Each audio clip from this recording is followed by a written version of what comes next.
আত্মহত্যা কেমন পাপ? আত্মহত্যাকারীদের জানাজা পড়ানোর শরঈ বিধান কি? আত্মহত্যা মহাপাপ, তবে শিরকের নিচে, কুফরের নিচে, কোনো সন্দেহ নেই।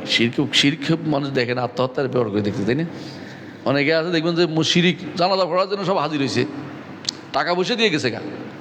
আরেকজন দেখলাম এই দেশে নাকি এরা দাওয়াতের কাজ করবে, আউযুবিল্লাহ, এমনি দেখাচ্ছে। মানে কি ইয়ারা রাজবীর আফজিরা এরম করে কি বুঝছেন তো, লাতমিয়াত, মানে এখানে আগে সব গালে থাপ্পড় দিত, এখন এখানে দেয়, মানে দেখে যে গালে থাপ্পড় দিলে ব্যথা বেশি হয়ে যাবে।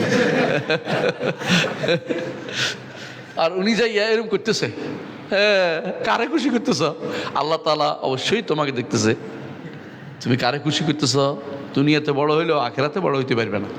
দুনিয়াতে দেখাচ্ছ তুমি এইটা, এতে কাফের কুফরিতে পরিপূর্ণ শিয়ারা।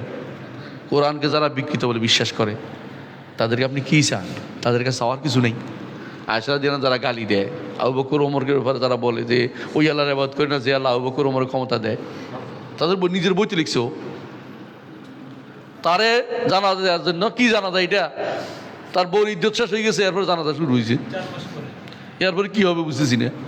এই জাতীয় জানাজা যারা গেছে এরা তো শিরকের উপর দিয়ে জানাজা। আত্মহত্যাকারী দুই প্রকার, এবার বলছে আত্মহত্যাকারী অনেক বড় কবিরা, কোনো সন্দেহ নেই। আত্মহত্যাকারী কাফের হইতে পারে। যখন আল্লাহর উপর রাগ করে কেউ আত্মহত্যা করবে তখন সে কাফের। বান্দার উপর রাগ করে আত্মহত্যা করছে তখন সে কাফের না, তখন সে বড় ধরনের গুনাহগার। এই জন্য আত্মহত্যাকারীকে সাধারণভাবে আমরা কাফের হিসেবে বিবেচনা করি না।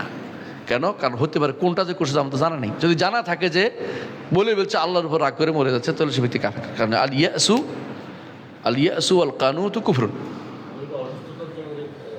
হ্যাঁ, অলসতার জন্য এটা তো জায়েজ নাই। কারণ হচ্ছে বেহোশ হয়ে করছে, তাহলে তো বেহোশের মধ্যে আছে।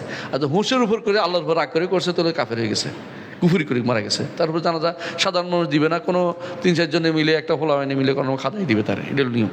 আর যদি কোনো অনেক সময় আছে বাবা আমার টাকা দিল না কেন, মরে যাবো, বুঝে নেই, মা কেন টাকা দিল না, মরে যাবো, মায়ের উপর রাগ করছে। ডিপ্রেশনটা যদি কোনো, এটাই বলছি, ডিপ্রেশনটা কার উপর হচ্ছে এটা জানতে হবে তো।